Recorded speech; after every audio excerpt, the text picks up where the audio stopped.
blessed today? It's very nice to see new faces.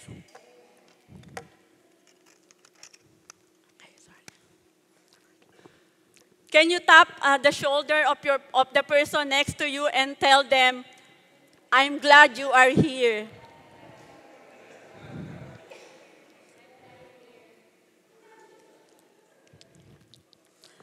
So, to all the new faces, to the newcomers, I welcome you to God is Able Church. And I want you to feel home, to feel at home. So we are in the third week of enlarging my territory. So, minsan, are you wondering why do we still need to pray when God already knows our need? And sometimes I'm wondering, why do I still need to pray if everything is preordained or predestined? But it says in Matthew 7:11 na ang Diyos Ama ay nagbibigay ng mabubuting bagay sa kanyang mga anak na humihingi sa Kanya. So, our Heavenly Father rewards us when we pray. Kaya nga sinabi na pray without, ayun, alam niyo pala. So, prayer is the key that unlocks the resources of heaven. So today, we will be looking at the prayer of Jabez. Pero dahil mga Pinoy tayo, Jabez. So, siguro baka sabihin nyo, ang third week na to, si Jabez na naman. Kasi when it comes, pagka pinag-usapan, enlarging my territory, talagang yung prayer ni Jabez, ang pasok na pasok talaga sa team na to. So si Jabez, kilala naman na natin siya. He is a little known character from the Old Testament. And yung story niya, it occupies only 2 verses in the Bible. He's never mentioned again. After nung 2 verses na yon sa 1 Chronicles, hindi na siya ulit nabanggit. At hindi na siya ulit nasabi na he is a man of faith. Pero yung prayer niya is very powerful and profound. That changed his life. And I believe we will not look at prayer the same way again. Actually, somebody wrote a book about yung prayer ni Jabez. It titled The Prayer of Jabez, Breaking Through to the Blessed Life. At it is a book written by Bruce Wilkinson. He is a Christian preacher, and he is a speaker and a writer. And it was published in the year 2000. At in the year 2002, it sold over 9 million copies. So I believe that prayer is very important. That's why I entitled my message for today, The Impact of Prayer. So can I ask you again to rise up and we will pray again?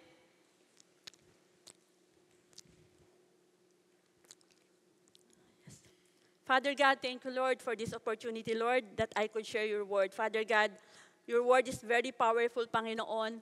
It pierces us to the soul, Panginoon, and Lord, it rebukes us, it corrects us. Lord, I just pray, Lord, that you will open the heart of the people, Lord, today, Lord, so that, Lord, your word will fall on a good soil, Father God. And Lord, I pray that your word na maririnig nila, Lord, sa araw na to, Lord, it will transform their lives, Panginoon, so that, Lord, they will be the person that you created them to be.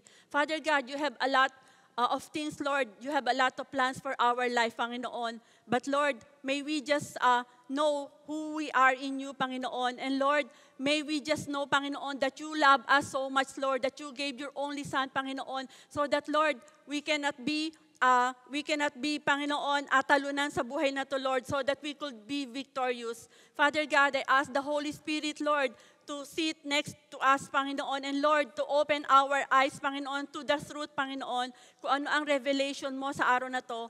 Lord, I humble myself before you, Lord. Lord, ano man ang mga sabihin ko, wala, Panginoon, mangyayari. Wala itong power, Panginoon, without the anointing of the Holy Spirit. So, Lord, I ask, Lord, that you will anoint my lips, Father God. And Lord, ang mga salita na ito, Lord, na pupukaw, Panginoon, sa isip ng aking mga kapatid, Lord, ay magiging sandata nila, Panginoon, sa araw-araw. Lord, sa iyo ang papuri sa pangalan ni Jesus. Amen.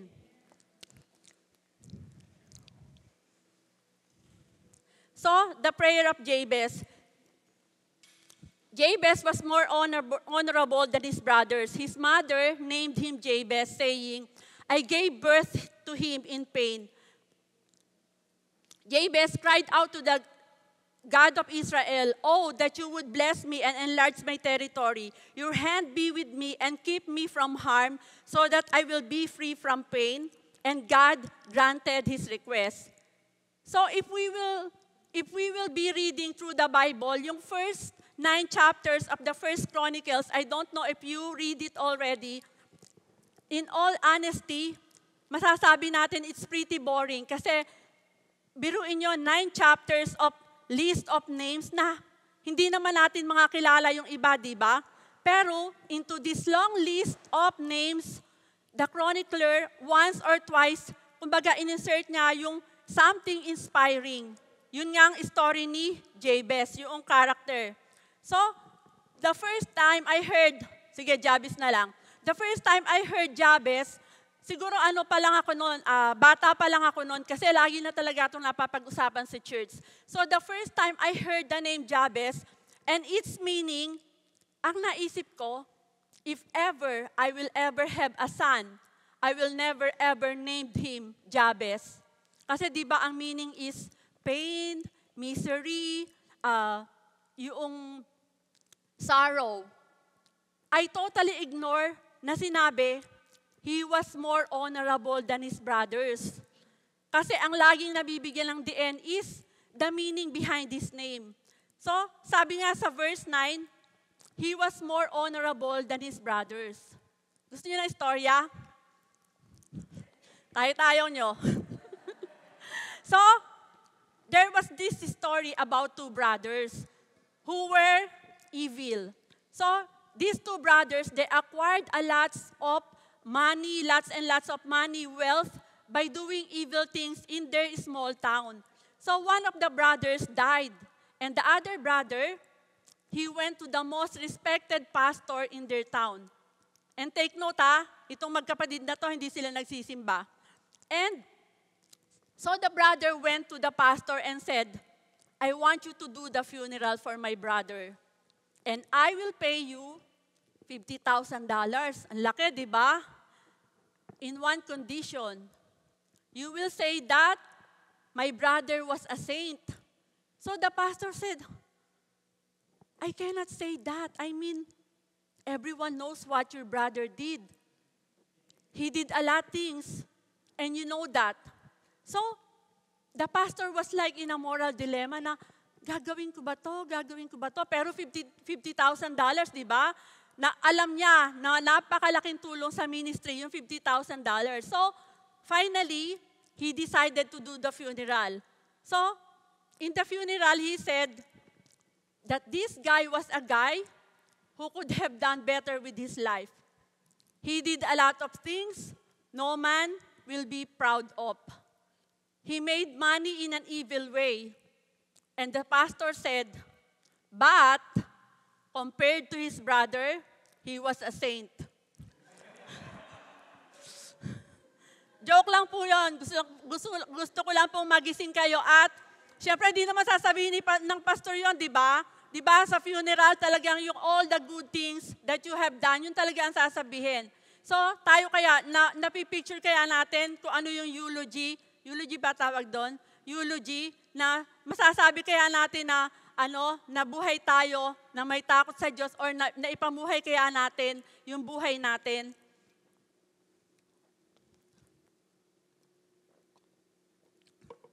So it is important to know that the book of Chronicles was written after the book of Joshua. So Chronicles was written after the Jews returned from exile from Babylon. So the reason I would like to point this is, if Jabez, in the book of Chronicles, prays to God that God would enlarge his territory, in the book of Joshua, in chapter 13, they began to give the land to the people, to the portion of land in Canaan. So, kung yung Chronicles were written after the book of Joshua, and Jabez is asking God to enlarge for his territory, so mas malamang ang hinihingi ni Jabez dito is the land that is situated in Canaan, not in Keliwa. So, God had already given the Israelites a promise that He was going to give them the land of Canaan. So, sinabi nga dito sa Deuteronomy 1:20-21, "Then I said to you, you have reached the hill country of the Amorites, which the Lord our God is giving us. See, the Lord your God has given you the land. Go up and take possession of it, as the Lord, the God of your ancestors, told you. Do not be afraid, do not be discouraged." So si Jabez, he is asking for an enlargement of blessing that already lined up with God promises. Diba? So nakukuha nyo na nasasagot yung mga panalangin kapag ka lined up with God promises. Amen po ba doon? So sabi sa Isaiah 54:2-3, "Enlarge the place of your tent and let them stretch out the curtains of your dwellings. Do not spare. Lengthen your cords and strengthen your stakes. For you shall expand to the right and to the left, and your descendants will inherit the nations and make the desolate cities inhabited." So si Jabez, he wants to enlarge his territory so he could take up more space in the land of God had promised. So I guess what I'm trying to say is that you and I, we should want to enlarge our territory, our capacity, develop our potential, and enlarge our territory para magkaroon tayo ng impact. Diba? Para magkaroon tayong impact. So, wag nyo lang dagdagan ng "o." So that is like saying, I want a bigger car so I can take more people to church. So this is like saying, "Lord, give me a house so that I can accommodate a lot of people in our life group." Or we could pray, "Lord, I want a better job, a high-paying job, a good business so that I could earn more money, so I could tithe more and do offerings more, and I could provide for the ministry." So, "Lord, I want to develop my gifting so I can make more of an impact in my generation." So sabi nga sa verse 9, he was more honorable than his brother. So ano ba yung honorable? So honorable means it's respected, it's greater, and more distinguished. So yung kasing God's idea of honor is so different from our idea. So it says that Jabez was more honorable than his brothers. So the story of Jabez, wala namang masyadong sinabi tungkol sa kanya, di ba? So, we cannot say that he is honorable because of his family line. Hindi nga binanggit about his father, di ba? Ang sinabi lang is his mother and his brothers. So, masasabi ba natin na honorable si Jabez dahil dun sa background niya? Hindi rin siguro. Kasi di ba, ang lagi nga lang tumatatak is about his name, di ba? The meaning behind his name. So, kasi naman, hindi ko naman maintindihan yung nanay ni Jabez. Kasi naman talagang yung childbearing, yung panganganak, is isa sa talagang pinakamahirap at pinakamasakit na pagdadaanan ng isang babae. Bakit pinangalanan niya yung anak niya na sinabi na, "I bore you in pain"?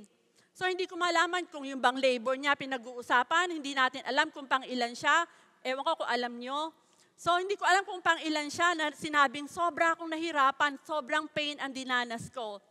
Or, pwede kong i-assume, ako na lang mag-assume, wag na kayo.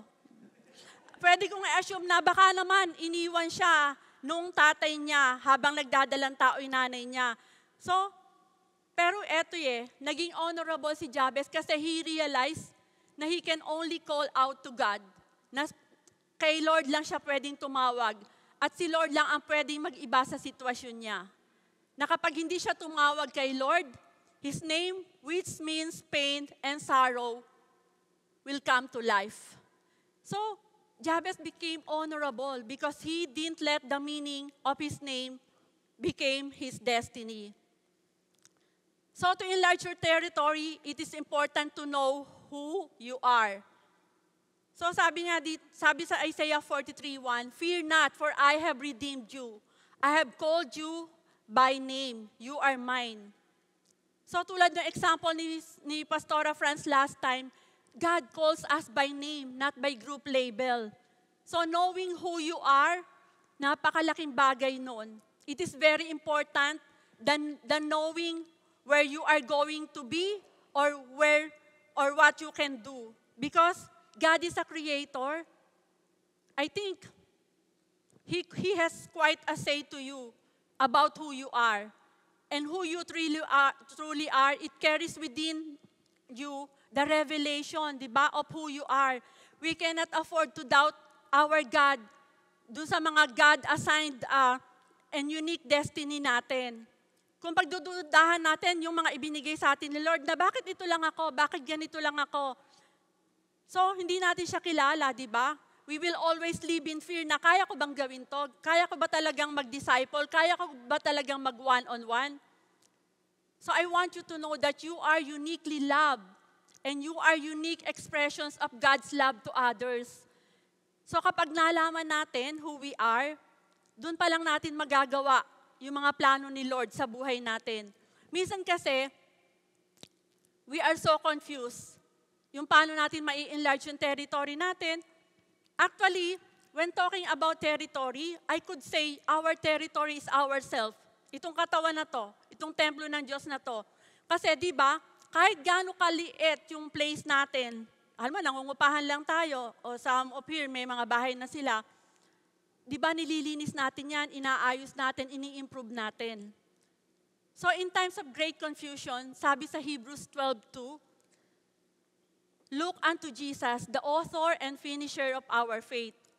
Kasi we live in a world which is, everyone is trying to remake themselves or to discover themselves.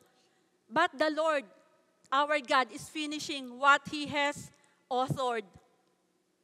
So, this is your invitation to Him to pursue Him, that He might reveal you. Kasi lagi kong ang prayer ko, Lord, reveal yourself to me. Pero dapat pala ang maging prayer ko is, Lord, reveal me. Reveal me, Panginoon. Reveal to me, Panginoon, kung ano ako, kung ano yung mga pwede kong magawa sa kingdom mo. So, si Jabez, bakit siya sinabing honorable man? Kasi, he depended on God. In his weakness, he depended on God. So kahit binigyan si Jabez ng pangalan with a painful meaning, even her mother conceived, carried, and cared for him, it is God who conceptualized, created, and spoke him to existence. So kaya dito, wag niyo sabihin na, unwanted ako ayaw naman pala sa akin ng nanay ko gusto nga niya akong i-abort nung pinagbubuntis niya ako. Lipas na yon, wag na kayong mag-dwell sa past because God has given you a new identity. Tulad ni Jabez, he cried out to God and God granted his request. So sabihin nyo nga sa sarili nyo kahit bulong lang, I am His and He is mine. Kasi honor in God's eyes is not about boasting, di ba? Kaya nga sinasabi, humble yourselves. We need to be, we need to feel na we are always in need of God. We should be always dependent on Him. So sabi nga, di ba, apart from me, you cannot do nothing. So it therefore puts us in a place na that no one is better. Na kumbaga, hindi ako magaling sa iyo, hindi siya mas magaling sa akin. So, sino gusto dito na ma-enlarge ang territory? Sino dito who want to keep growing? So sometimes, if we pray to God to enlarge our territory, it doesn't come in an instant, di ba? So most people expect the new grounds to be comfortable and well-nourished, di ba? Like land overflowing with milk and honey. So the truth is, yung kapag ka nag-pray tayo, God enlarge my territory, kumbaga, ano yon, rough ground yung ibibigay sa atin, and we need to work. Diba? We need to work to produce a harvest. Example na lang, diba? Nagpunta tayo dito lahat sa Canada. Feeling natin ito ang land flowing with milk and honey. Pero ano nangyari, diba? We all started from scratch. Diba? Na kahit na ano yung titulo natin sa Pilipinas, pagdating natin dito, nag-umpisa talaga tayo sa level 1. So, there are basically 3 ways that you and I could go to new levels and learn something from. So, to enlarge your territory, it takes learning from mistakes, having a mentor, investing more.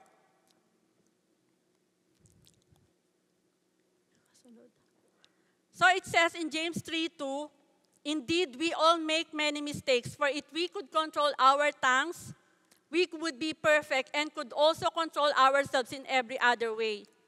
So sometimes we get into our heads that being a Christian means flawless or hindi ka na pwede magkasala, but nothing could be further from the truth.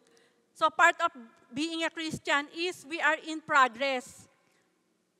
Understanding that no one is perfect, di ba? Not you, not me, only God the Father and Jesus Christ.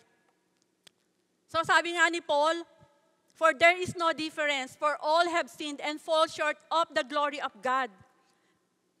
Hindi sinabing not some of us, but all of us. So God isn't looking for Christians who never make mistakes. He's looking for Christians who learn from their mistakes. And that's something all of us can do. Amen po ba doon?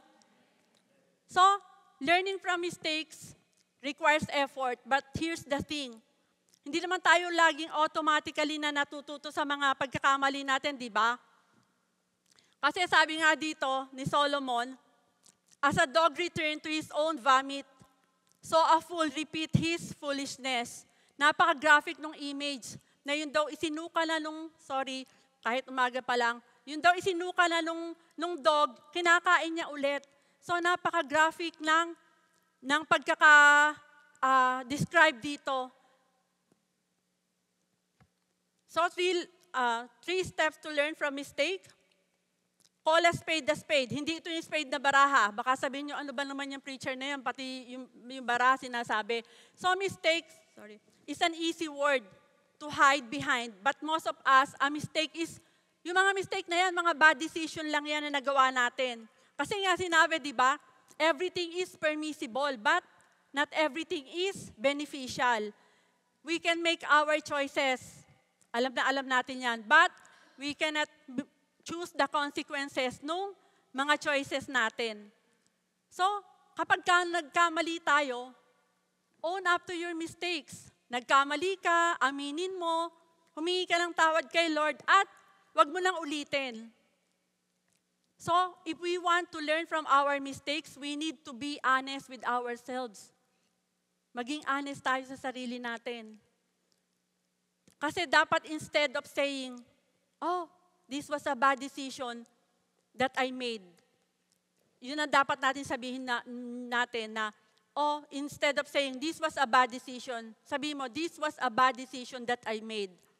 Yun lang ang doorway to change kung paano tayo magbabago. Once we're willing to admit it to ourselves and we can admit it to God. At sinabi nga, if we confess our sins, He is faithful and just to forgive us from all our unrighteousness. Alam niyo po kung ano yung ating great treasure? Sino may alam kung ano yung great treasure natin? So the fear of the Lord is our treasure. Sabi dito, in that day, He will be your sure foundation, providing a rich store of salvation, wisdom, and knowledge. The fear of the Lord will be your treasure. So, si God kasi, constant siya in His love and in His mercy. Constant siya lagi dyan.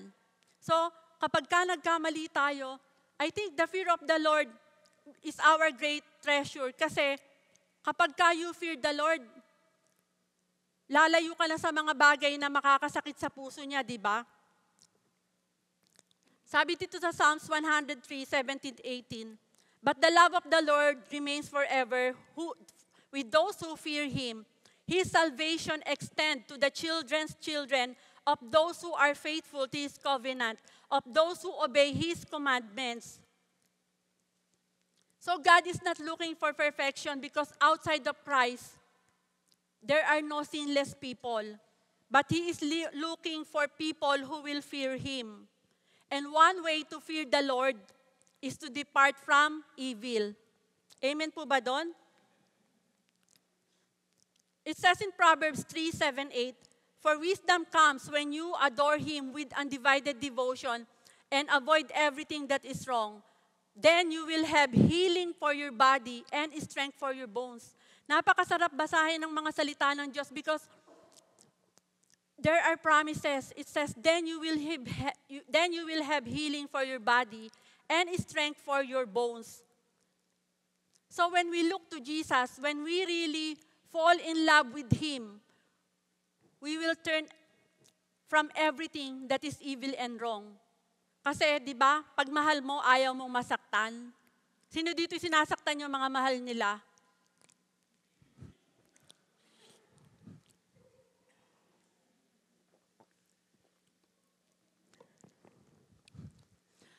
At yung pagmamahal ng Diyos na hindi nagbabago, yon ang magpapabago sa atin.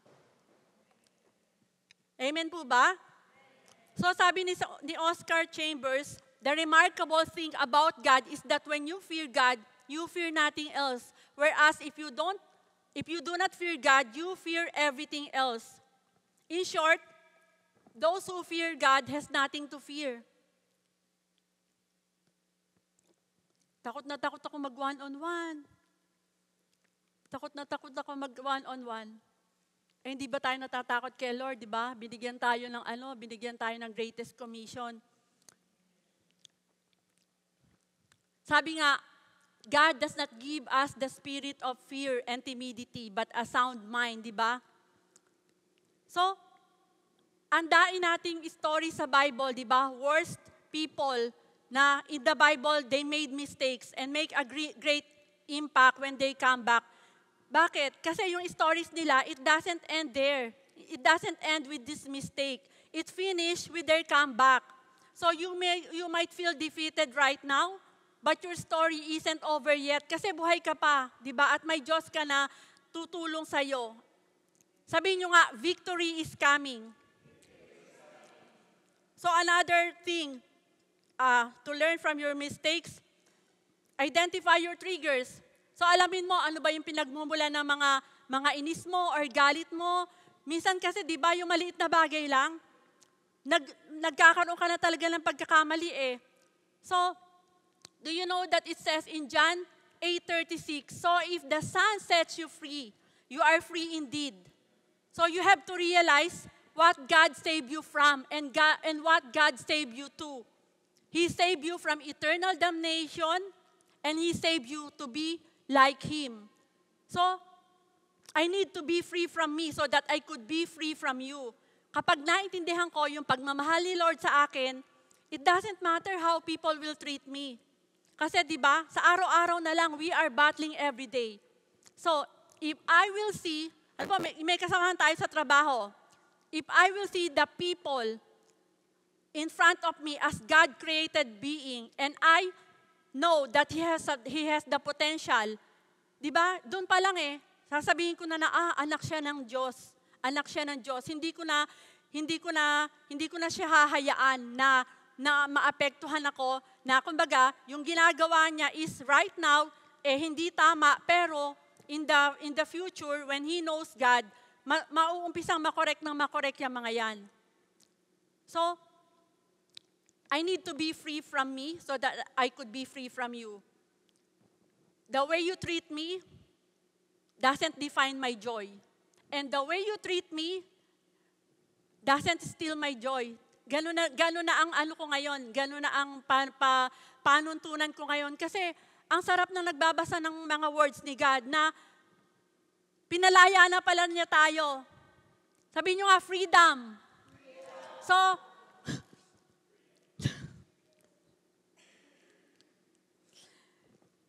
kasi we are living in a social media era, di ba? A lot of people, obsessed sila sa mga likes, sa mga magla-like sa post nila because they don't know that there is one God who loves them. So, kung minsan yung mahalagang bahagi ng pagpipigil natin sa sarili natin, yun ang nakakatulong para lumayo tayo sa mga bagay na maaaring makadiscardle sa atin. So, meron ba tayong mga pagkakamali na inuulit na lang natin ng inuulit? Di ba? Yung mga bad decisions na sinasabi mo, oh, hindi ko na ito gagawin. Di ba? Di ba sabi nga, si Paul ba yung nagsabi na, gusto kong gumawa ng mabuti pero hindi ko magawa. So, isipin natin, ano ba yung mga nagagawa kong pagkakamali? Kumbaga, kung nagawa ko yung mga pagkakamali ko na yun, ano ba yung ginagawa mo? Ano yung iniisip mo? Ano yung nararamdaman mo? Ano ba to? Bagay ba to? Lugar ba to? Pangyayari ba to? Parang nakakain ba to? Nasa loob ba to ng bahay? Parang Pinoy henyo lang, di ba? Pero kahit sa Pinoy henyo, kapag hindi mo na-identify yung isang bagay, talo ka, di ba? So, gano'n din tayo. Nakuha niyo po? Sana kahit sa mahabang lesson na to, ito malang maisaksak nyo sa mga kokote nyo. So, once we can spot the triggers, kasi ako alam na alam ko to pero ayoko lang mag-testimony, sasabihin too much information. Alam. May testimony ko dapat pero Lord, parang hindi ito bagay. So, nag-iintay ako, pero mamaya, malay nyo.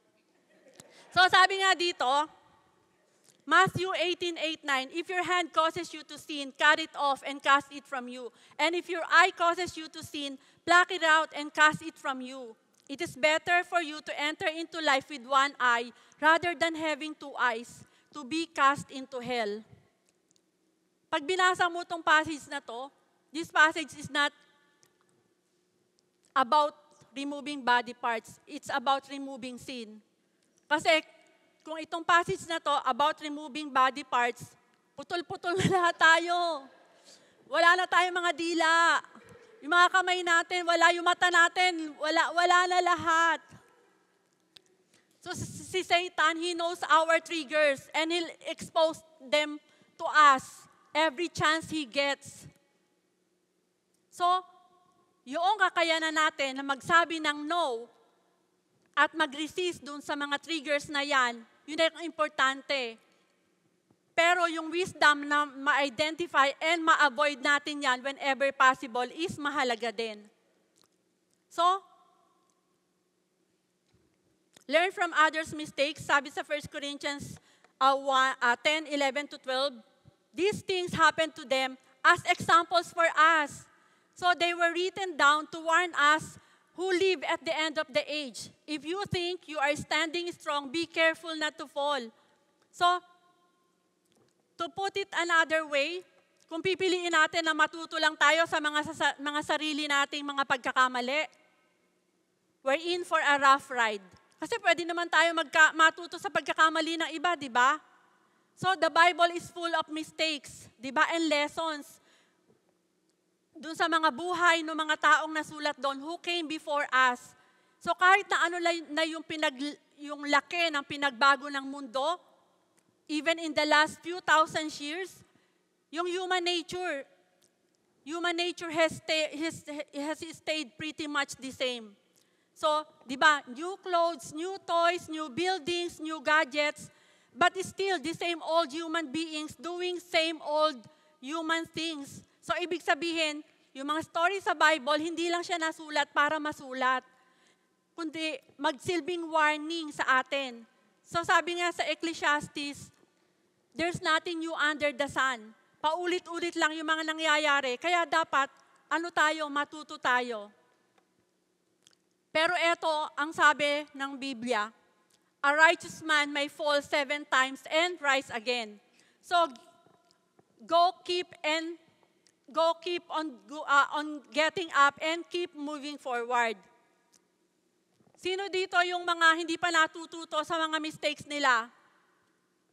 Gusto niyo bang kantahin na naman ni Gary Valenciano yung hindi na natuto? So the second thing is learning from a mentor. Sabi dito sa 2 Timothy 2:2, you have heard me teach things that have been confirmed by many reliable witnesses. Now teach this truth to other trustworthy people who will be able to pass them on others. Although yung mentoring hindi siya yung the word mentoring hindi siya na banggit sa Bible, it does appear in a lot of stories. Ang daing mga numerous examples, biblical examples, like from Jethro to Moses, Moses to Joshua, Eli to Samuel, Elijah to Elisha, Mordecai to Esther. Napakadami. Jesus to his disciples. So, dapat tayong matuto from the examples of Paul, Barnabas, and Timothy. Kailangan meron tayong mentor, di ba? Alam natin na si Barnabas, siya yung naging key factor to introduce Paul to the Christian community. So dapat, ikaw yung Paul, si Barnabas ang nag-introduce sa'yo, at meron kang Timothy, meron kang pagpapasahan, what you have learned. So kaya nga dito, ini-encourage talaga na mag-disciple tayo. The third way is investing money. Okay. Sabi dito, therefore, my beloved brothers, be steadfast, immovable, always abounding in the work of the Lord, knowing that in the Lord your labor is not in vain. So, investing money, what I mean is, invest in yourselves. Buy good books, buy good materials, attend conferences. Last time, I think yung mga Gen An umattend sila sa yung Christian concert na yon. So, kasi when we buy books, we are basically taking all the experiences ng author, di ba? And making it available sa sarili natin. Tell your neighbor, it costs to grow your capacity. It costs to grow your capacity. Sabihin nyo nga dapat pala tinagalog ko. Dapat pala, sabi ko kasi, tell your neighbor. Sabihin nyo nga sa katabi nyo, it costs to grow your capacity. So meron daw isang preacher na umattend. Okay na kayo?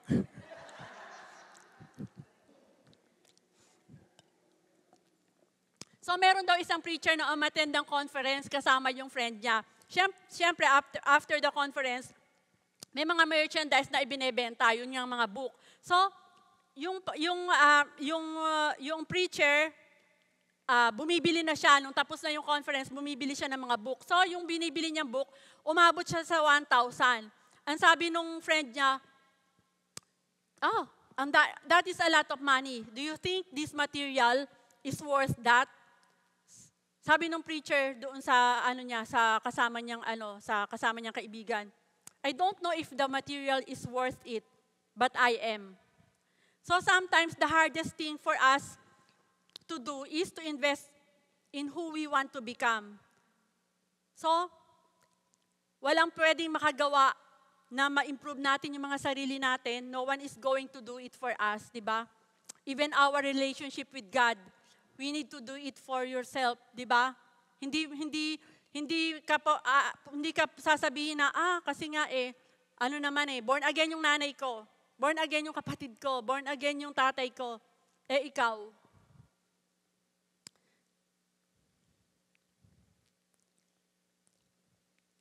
So it is important to know our role. But not only to know our role, but take yung mga skills natin para magpunta siya sa another level. Di ba?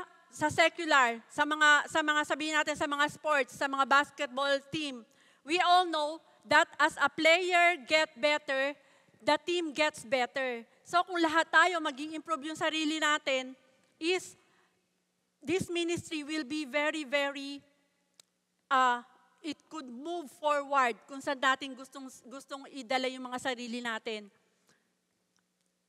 Be the best worship leader, be the best Asher, be the best parking attendant. Be the best preacher. I am not yet the best preacher because you could see, I am not the best preacher, but I am trying to do what I can. So, merong 3 kinds of people daw. Excusers, accusers, and choosers. So, yung mga excusers, ito yung mga tao who make excuses of why they can't do what God has called them to do. They always have an excuse. Alam niyo yon, yung laging merong problema sa lahat ng solusyon. Or yung mga accusers naman, these are people who are to blame other people na, hindi kasi ko makapag-devotion sa umaga kasi naman pinapapasok ako nung boss ko. And the number 3 is choosers. These are the ones who choose to step out and go after all that God has for them. So kung papipiliin ko kayo, asan kayo dyan sa 3 na yan? User daw, user. Pero alam nyo ba na yung mga tao na walang part in helping the team reach their goal, yung mga people lang in the stand. Di ba pagka yung nanonood tayo, sabi doon, nasa bleachers, yung mga tao, yung mga fans, mga spectator. So, if you are a fan or you're just visiting, lalo na ngayon, mayroon tayo mga bagong muka, you are excused. You are excused, for now. For now. But if this is your church and you call it home, and God wants to use you to help us to what God has called us to do as a church. And that is to reach the inner cities of Montreal. So, mabago muna tayo sa mga sarili natin para lumago tayo. Kasi may vision ng God is able, di ba? So we are here, every one of us. We need to get involved para yung goal na yon is ma-reach. So, when we pray to God to enlarge our territory, you need to grow your faith. And you need to increase your ability to live with responsibility, with maturity, and in self-sacrifice. So we are also need to be willing to trust God and to rely on Him. Sabi nga ni Pastor Donald, susunod, kahit di alam ang kasunod. So alam nyo, when we ask God to enlarge our territory, it comes with responsibility. And responsibility, it requires maturity and self-sacrifice. So, when we started to join the God is Able Church, we started to get out of our comfort zone. Alam natin, we do devotion. We came early to church kasi ibinalik natin yung tamang pagsamba. Bakit natin kailangang nandito tayo bago mag-start yung worship service? Kasi hindi natin dapat ma-miss yung worship service. Kasi yung worship service, yun ang part natin to worship God. And when we're in the worship service, we praise Him, we encounter Him, we have His presence. Yung worship service, yun ang part na ibinibigay natin kay Lord. Yung word, yung message ng preacher, yun ang part ni God sa atin. Doon siya nagbibigay ng instruction sa atin if we keep our hearts open. So kasi, the word is not for our minds. Kasi di ba ang liit-liit lang na utak natin, we cannot contain everything in our mind. So, but we can keep everything in our heart. Kaya nga sabi ni David, di ba? I have hidden your words into my heart so that I could not sin against you. So paano natin ma-enlarge yung mga territory natin? We need to join every church activity to bond with each other. We need to do our tithes and offering. So, eto yung mga dapat nating maging prayer. Make me aware. Therefore, prepare your mind for action. Be self-controlled. Set your hope fully on the grace to be given to you when Jesus Christ is revealed. Let us pray na, Lord, make me aware, open my eyes to the divine appointments you have put in my life. Alam nyo ba yung mga divine appointments? Ako, pinractice ko to One time kasi meron akong, hindi appointment pala. Unang-una, nag-walk-in ako, kailangan pala may appointment. Kaya nga divine appointment Sorry. So, nag-appointment ako sa nails. Okay, sa nails. Ngayon, syempre wala naman choice yung di ba? Walang choice yung habang nililinisan ka, 1 oras daw So habang nililinisan ka, naging bold na din ako. First time kong kumbaga, senior ko yung faith ko, ganun. In-invite ko pa nga sila Sabi ko, ilang taon na yung mga anak mo, ganito. Meron kaming firepower. Kung gusto mo, susunduin. Kung gusto mo, dito. Sabi ko, sige ate, ganyan. Siyempre, alam nyo naman, oo siya ng oo. Tapos kinulit ko, nung pa Friday pa kasi kayo nun Sabi niya, inano ko siya ulit, tinext ko, ganito, ako si tita ninya mo, ako yung nagpalinis sa'yo, ganon. I-remind nga lang pala kita, baka gusto mo pasundo yung mga anak mo, ganito, ganyan. So sabi niya, ay ate, kasi yun lang ang time nila mag-bonding ng mga ama, ganyan. So ako naman, sabi ko, okay lang, marami pa namang next time, di ba? So take that opportunity. Who knows kung mag-yes siya, di ba? Kasi di ba sinabi nga, si Apollo ang nagdilig, sino yung nagtanim, pero si Lord din ang magpapalago.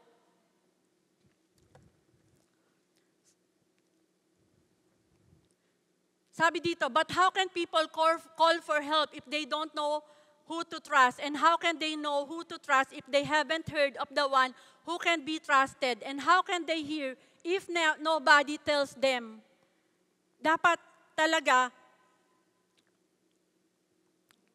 mamulat na tayo talaga sa katotohanan na ito yung buhay natin, na dapat pala talaga is magpahayag tayo ng salita ni Lord. Kasi lahat ng kaharap natin, may eternity yan. Either eternity in heaven or eternity in hell. So, next thing we need to pray, make me ambitious. So sabi nga dito, God wants everyone to be saved and to understand the truth. So God, we need to ask God to make us ambitious. Habang ina-announce ni Pastor James yung last time ata siya sa announcement, habang ina-announce niya na mag-o-open na yung God is Able sa St. Eustache, I am emotional. Kasi napaka-ambisyoso nun, di ba? And I think, sa panahon natin, dapat iba na talaga yung ambisyon natin ngayon. Alam nyo na pag nagmamature na yung isang tao, kapag hindi na yung puro sarili niya yung iniisip niya. So make us ambitious, di ba, for the opportunities to expand God's kingdom and enlarge the territory. So tulad ng mga believers ng first century, tulad nila Apostle Paul, they are so very reckless and they have this passion, di ba, to save the lost. Somehow kasi we've lost any sense of urgency. Parang feeling natin, meron pa akong 2,000 years para mabuhay. Para makapag-share. Sarili ko na lang muna yung iintindihin ko. So meron daw istorya, ang dami istorya, no? So meron daw istorya ng famous evangelist, pupunta siya sa isang lugar, sabihin natin sa Montreal. So yung famous evangelist na yan, pupunta siya sa Montreal. So sumulat siya sa mayor ng Montreal. Sinabi niya na, I want a list of mga individuals who have a spiritual problem and needed help and prayer. So, nasurpresa yung evangelist kasi alam niyo binigay sa kanya ng mayor, city directory. Yung mga, dito sa phone book, yung mga phone directory, lahat ng mga tao doon. So, ibig sabihin, lahat pala ng mga tao kailangan talaga. And make me assertive. We use God's mighty weapon, not mere worldly weapons, to knock down the evil stronghold. So, Lord, make me assertive. Diba? So, ano ba yung assertive? Yung assertive, yun yung mga tao, this is the kind of person who is not afraid to express their thoughts, ideas, or opinion, and can do so in a respectful and straightforward manner. Hindi natin pinag-uusapan dito yung assertive na, ano ba yung assertive? Yung masyadong makulit, hindi natin sinasabi yung ganong personality. We're talking about being persistent, being relentless, and insistent in our spiritual warfare for the soul of humanity.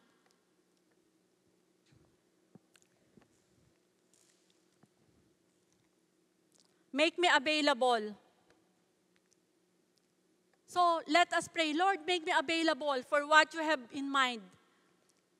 Sabi dito, nevertheless, each person should live as a believer in whatever situation the Lord has assigned to them, just as God has called them. This is the rule I lay down in all churches. So, sabihin natin kay Lord, Lord, make me available. You are the potter and I am the clay. You tell me what to do. You tell me what's on my plate. Give me a willing heart, a submissive spirit, and an open mind. Make me available. Maging available tayo.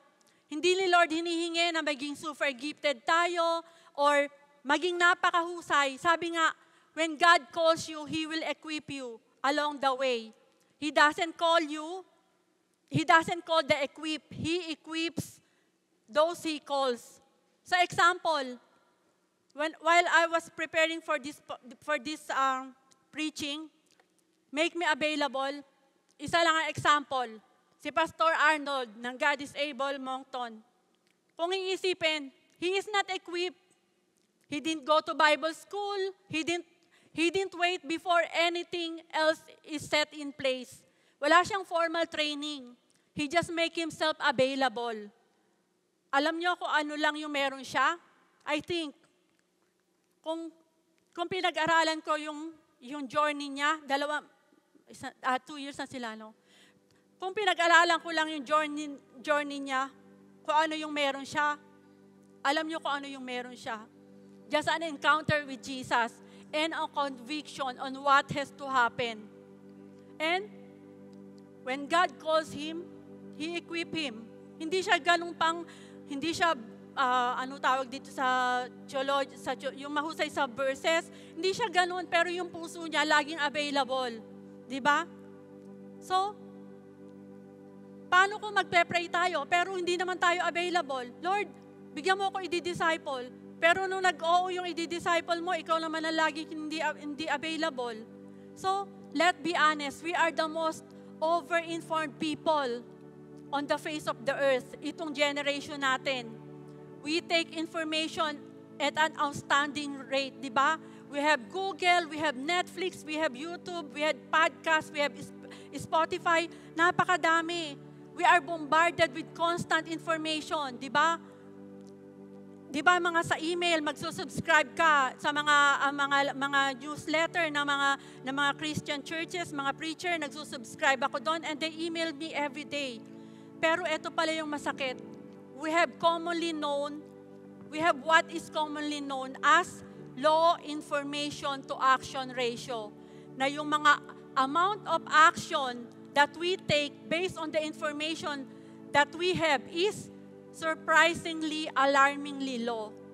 And notice, ano yung acronym ng Law Information to Action Ratio? Law, L, Information, I, Action, A, Ratio, R. Ano yung acronym? LIAR. So,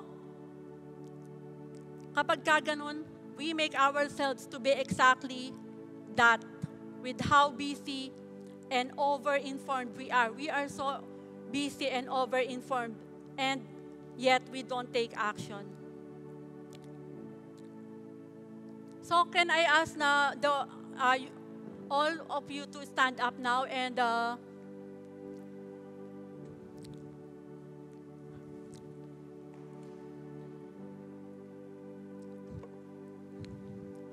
yung oceans.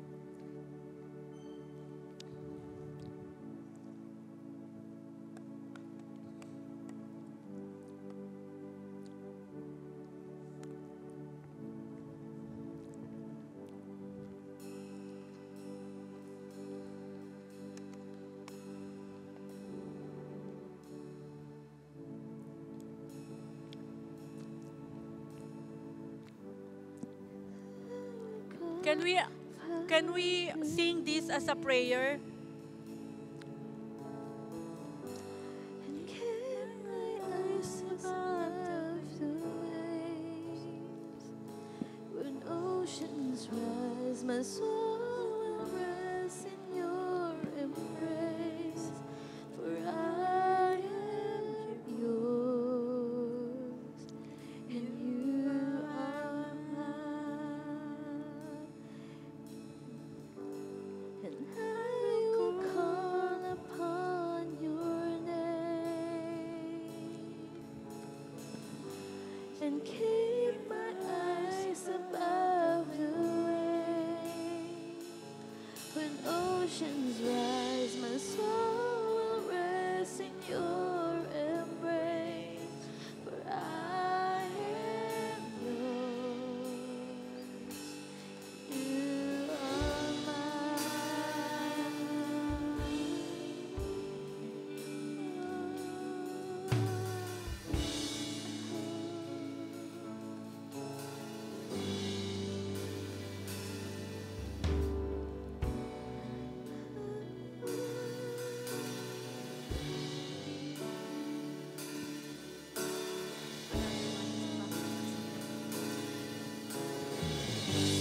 I will call upon your name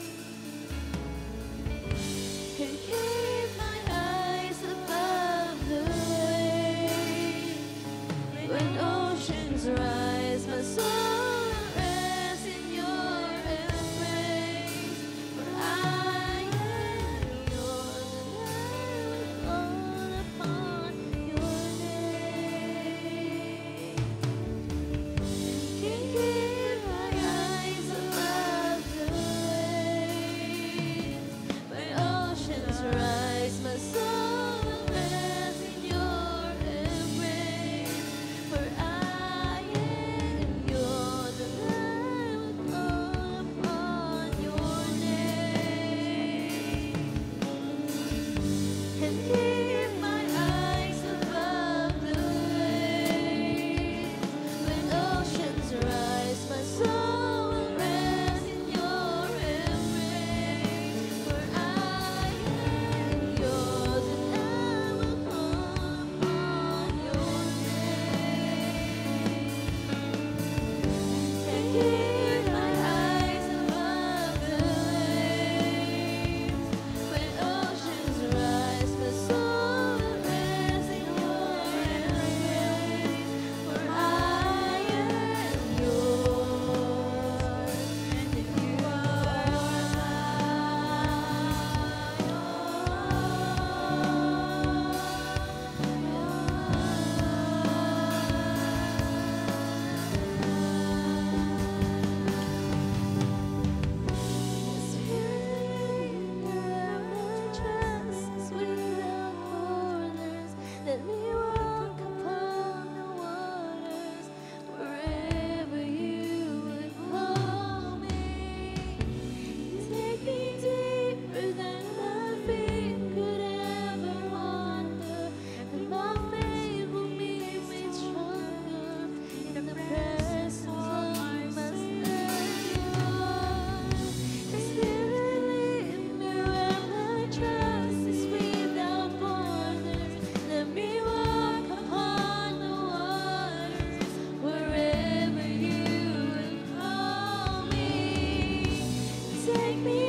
Alam nyo, wala namang special dun sa prayer ni Jabez eh.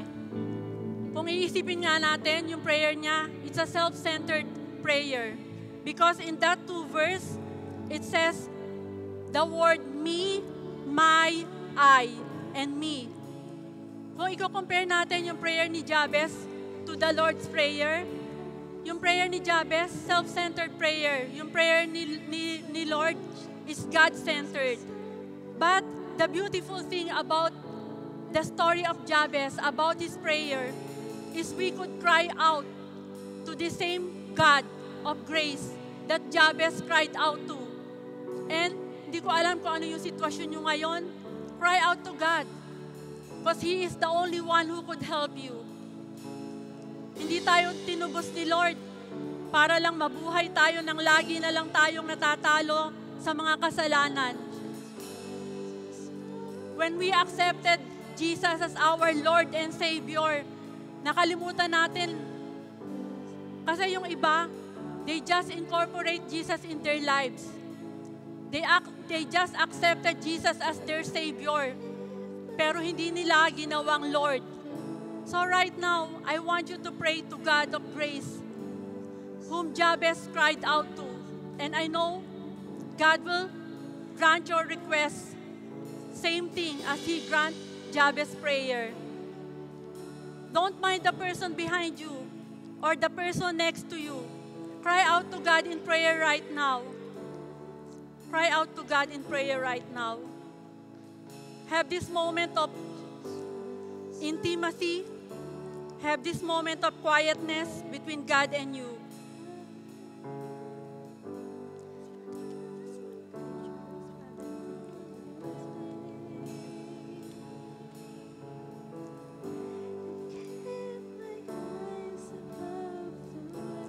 For the newcomers here, I don't want you to leave this sanctuary without being saved. If you want to accept Jesus as your Lord and Savior, would you please follow me in this simple prayer? Father God, forgive me, for I have sinned against heaven and against you. Father God, I repent of my sins. Forgive me for all the shortcomings, Lord. Forgive me for failing you. Lord, I believe that Jesus Christ died and rose from the dead. Lord, I accepted Jesus Christ as my Savior and Lord from this day forward. Holy Spirit, would you please reside in me? Lord, help me with my walk as I know it will not be easy.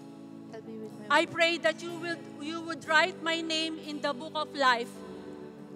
Thank you, Lord, for this opportunity. In Jesus' name I pray. Amen. So let's pray. Father God, thank you, Lord, for your revelation for today. Lord, our prayer to make us aware, Lord, for the divine appointments that you have set for us, Lord. Make me assertive, Father God, Lord. And Lord, make me available, Father God, kung ano, Panginoon, yung mga pinagagawa mo, Lord. I cannot do anything, Panginoon, if I will not make myself available to you.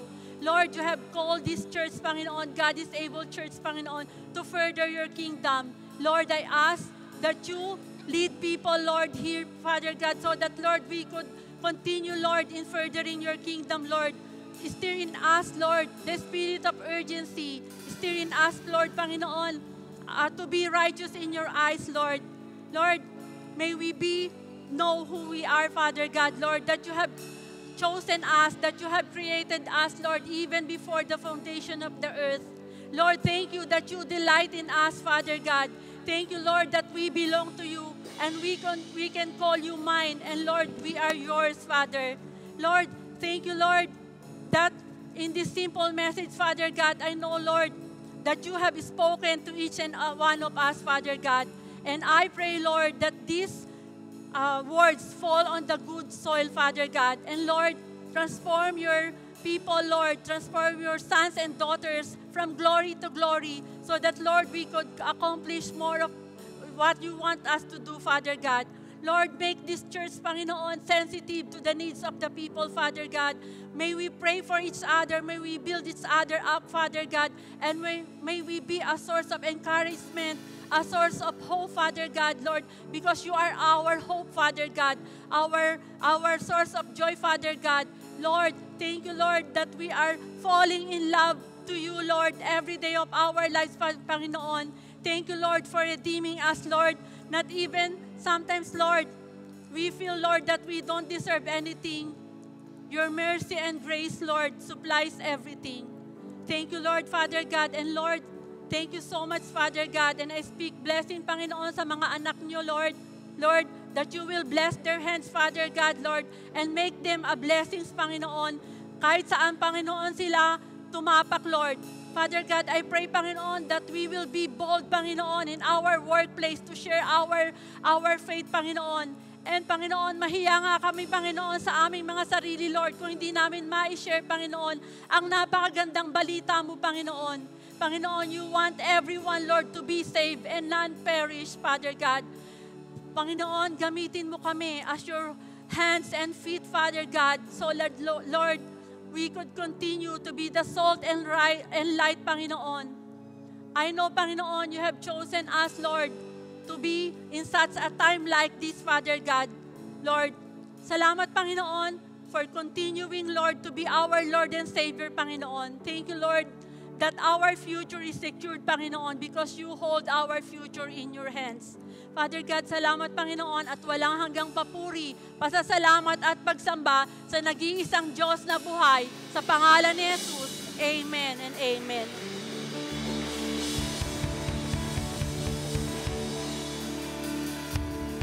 Praise God. Isa pa nga pong malakas na palakpak para sa ating Panginoon. Amen. Hallelujah. Let's declare the victory.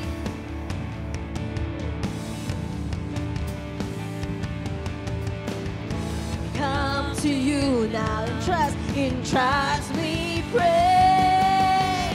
Oh, oh, we're giving you a praises. Oh, oh, we're living for you. Come on, declare it. Oh, oh, stepping out in faith we pray. For you will be done. We know that you have gone before us. We have promised to proclaim. We are stepping out in faith we pray. For your will to be done. Oh, oh, we're giving you a praises. Oh, oh, we're singing for your name. Oh, oh, stepping out in faith we pray.